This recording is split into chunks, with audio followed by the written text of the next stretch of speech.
Cuando quieras. Vale, pues muchas gracias por la presentación, también a la gente que ha venido a escuchar y por la organización del congreso. Como acaba de decir Aurora, el título de mi ponencia es Poblaciones nocturnas, perspectivismo amerindio y materialismo brutal en la cosa filmada, reflexiones en torno al cine de Achazón Gracizáculo.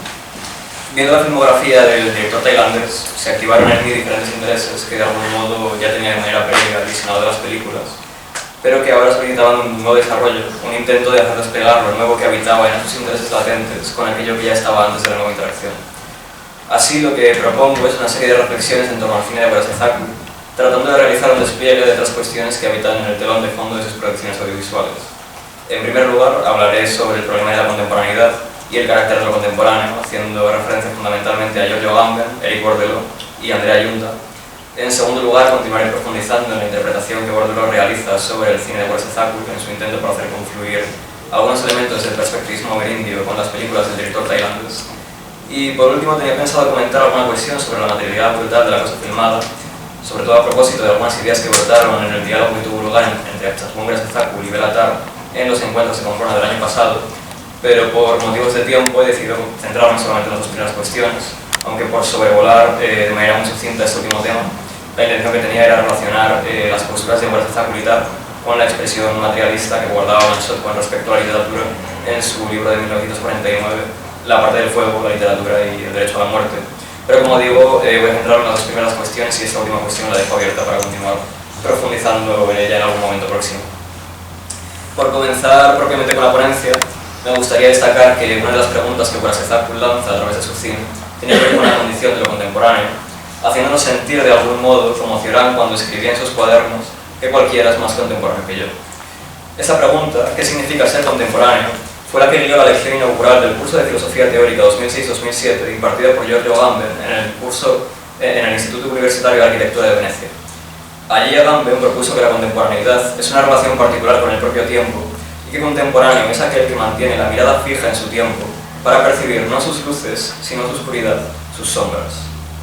De este modo, según la visión de Agamben, todos los tiempos son, para quien experimenta su contemporaneidad, oscuros, y contemporáneo es aquel que sabe ver su sombra. Esta idea promulgada por Agamben entra en consonancia con toda la reflexión, tanto anterior como posterior a su conferencia, acerca del marco en el que se efectúa la propia actividad filosófica. Por ejemplo, para Derrida, el discurso filosófico entiende que conoce y domina su margen, que define la línea, que encuadra la página, que la envuelve en su volumen, que opera fuera, en el margen, su afuera. Blanchot, en consonancia con Derrida, defiende un tipo de actividad teórica donde la importancia reside en lo fragmentario. Y además de Blanchot o Derrida, puede pensarse también en Chantal Maillard, autora que escribe constantemente al margen, a pie de página, fuera del texto. Derrida, Blanchot y Maillard teorizan en la obscenidad, detrás del escenario, de la representación, del artificio. En definitiva, en las sombras de un texto que ilumina y que por tanto llama la atención en primer lugar, pero que no es propiamente contemporáneo. Al centrarse en la luz de las sombras y no en la luz de la luz, los textos marginales y fragmentarios de Derrida, Blanchot y Maillard habrían captado la esencia de lo que Agamben comprende por ser contemporáneo. Ser capaces no solo de mantener la mirada fija en la oscuridad de la época, sino también de percibir en esa oscuridad una luz que dirigida hacia nosotros se nos aleja infinitamente. Es decir, una vez más, ser puntuales en una cita a la que solamente es posible faltar.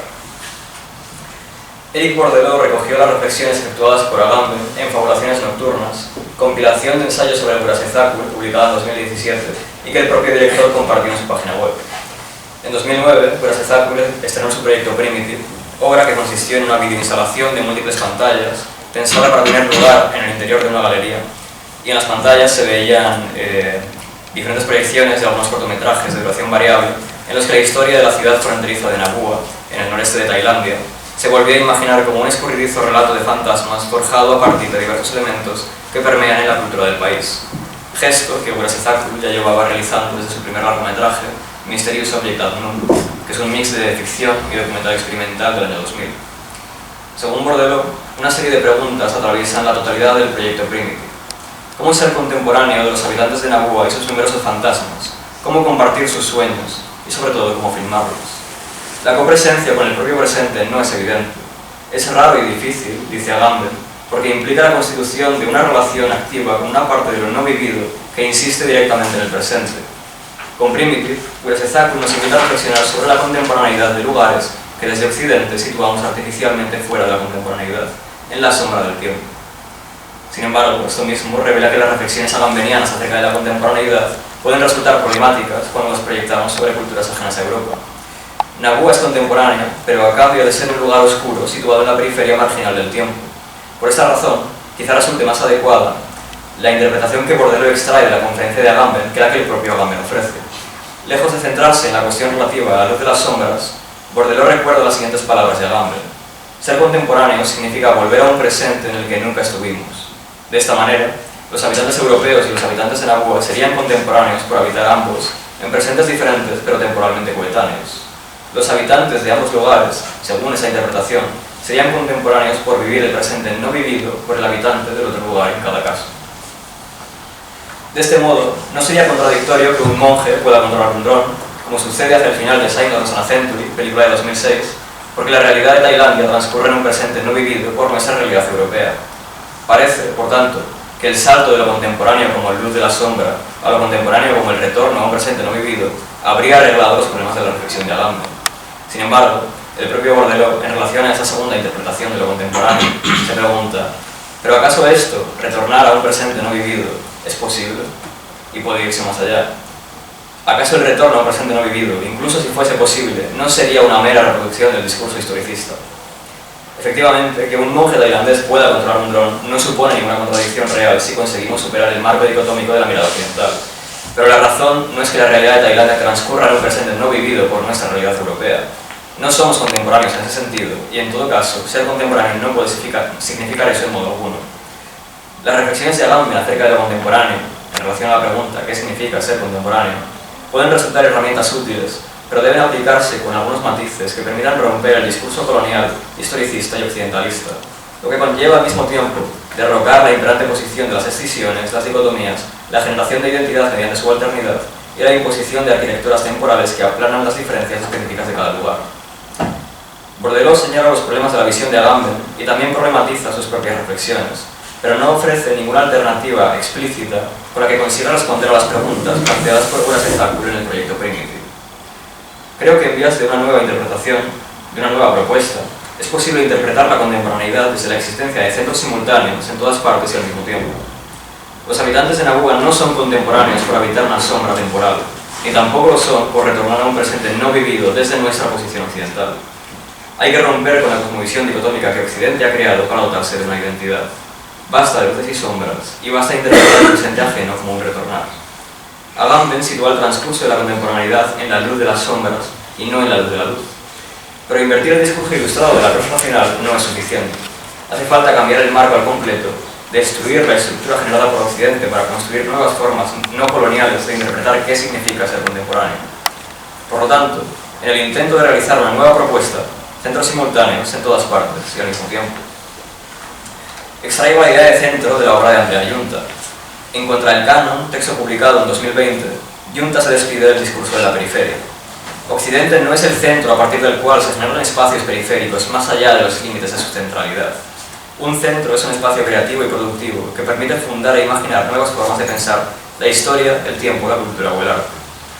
Pero en ese sentido, no hay un centro, en el mismo sentido en el que, por ejemplo, Heidegger afirma que no hay un útil en el parágrafo 15 de Ser y Tiempo, es decir, en sentido numérico. Porque la existencia del útil explicita la totalidad revisional de los útiles, el plexo de significatividad al completo. Hay, por lo tanto, centros, y además centros simultáneos, coexistiendo y cohabitando en su relación de contemporaneidad. El contenido de cada centro es único y presenta diferencias irreductibles respecto al resto de los centros, pero la estructura central de cada centro, su centralidad, le pertenece a todos los centros. El pensamiento periférico cree firmemente en un centro que prima sobre sus elementos periféricos, marginales y residuales. La proliferación de los centros, centros sin afuera, exige, en cambio, la desaparición de la periferia que previamente había sido constituida de manera artificial desde la imposición occidentalista. Esta es, por lo tanto, mi propuesta interpretativa, que parte de las reflexiones efectuadas por Giunta, la existencia de centros simultáneos. ¿Y qué significa exactamente la simultaneidad de los centros? El hecho de que hay centros en todas partes y al mismo tiempo. En todas partes, desestratificación del territorio, ruptura de la jerarquía occidental.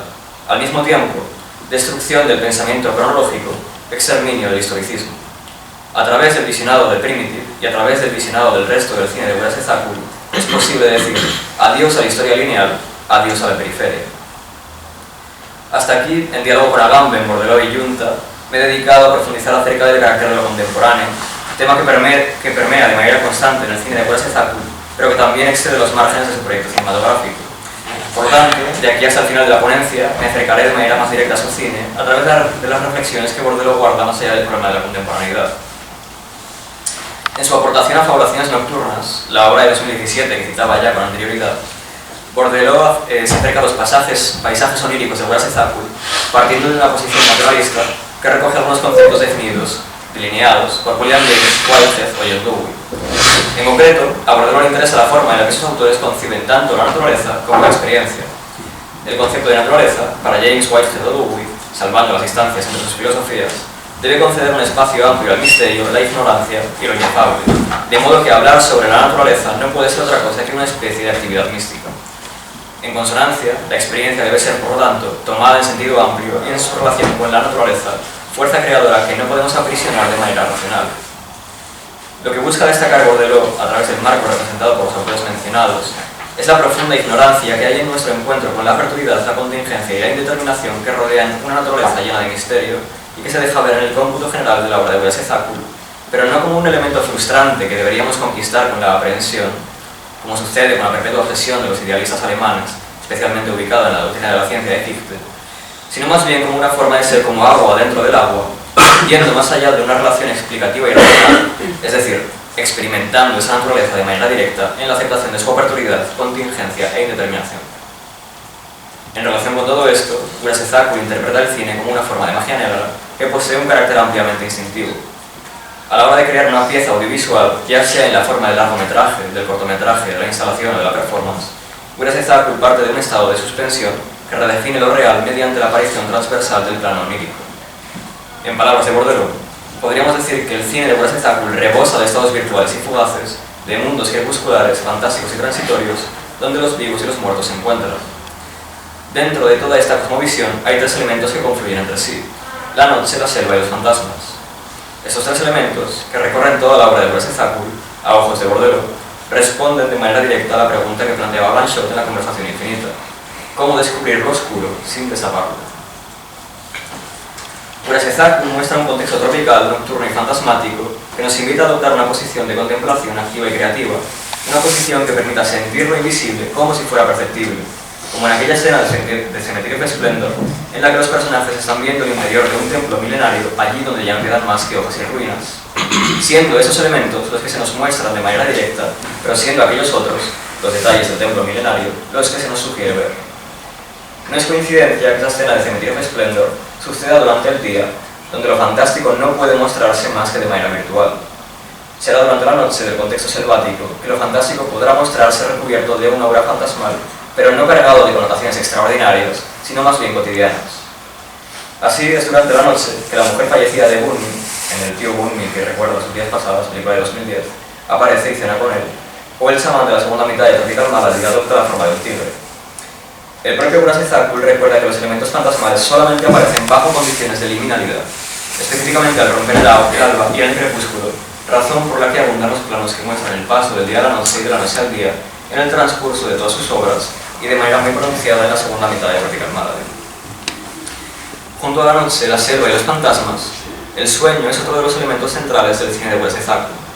En sus películas, el sueño aparece como un espacio escurridizo que escapa al control voluntario en el que la existencia y los deseos de todos se sintonizan potencialmente entre sí.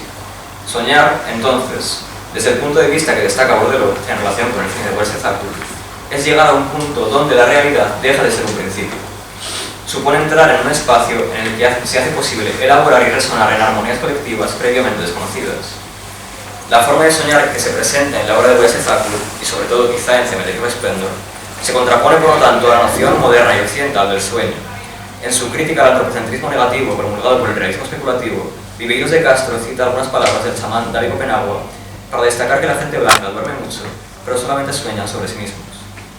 Las obras de Kurosawa muestran el sueño, fundamentalmente, como una intromisión múltiple en el sueño de los otros, de los que están y de los que ya no están. Así, la protagonista de Cemetery of Splendor puede adentrarse en el sueño de un soldado enfermo mediante la ayuda de una medium, o la protagonista de Memoria puede escuchar conversaciones milenarias ubicadas en la superficie de una roca. Cabe destacar, además, en relación a la crítica propagada por Viveros de Castro en contra de la visión antropocéntrica predominante, la posibilidad de algunos personajes del cine de Weerasethakul de comunicarse con algunos animales, y hablo en concreto de Jessica, la protagonista de Memoria interpretada por Tilda Swinton, y del soldado Ken durante la segunda mitad de Tropical Malady. El espíritu antiantropocéntrico de Weerasethakul también se deja ver mediante la inclusión deliberada del sonido de otros seres no humanos en los contextos selváticos que ocupan las obras del director tailandés. Él mismo declara lo siguiente: cuando hablas de la reencarnación y de la transmigración de las almas entre animales, plantas y humanos, necesitas alertar a la audiencia de que hay otros seres vivos en el universo, como los insectos y los pájaros. Hasta aquí, a lo largo de esta segunda parte de la ponencia, habría remarcado algunos apuntes acerca de 4 de los elementos centrales de la obra de Weerasethakul: la noche, la selva, los fantasmas y los sueños, además de la explicitación del espíritu antiantropocéntrico que inunda la obra completa del autor. Y durante la primera parte habría dado mi opinión acerca del problema de la contemporaneidad, transitando las posturas de Agamben, Bordelo y Junta, y centrándome fundamentalmente en el proyecto Primitive presentado por Weerasethakul en 2009. Quizá en otro momento continúe desarrollando la cuestión de la materialidad brutal de la cosa filmada que tenía pensado abordar hacia el final de la ponencia, pero por ahora eso sería todo. Muchas gracias.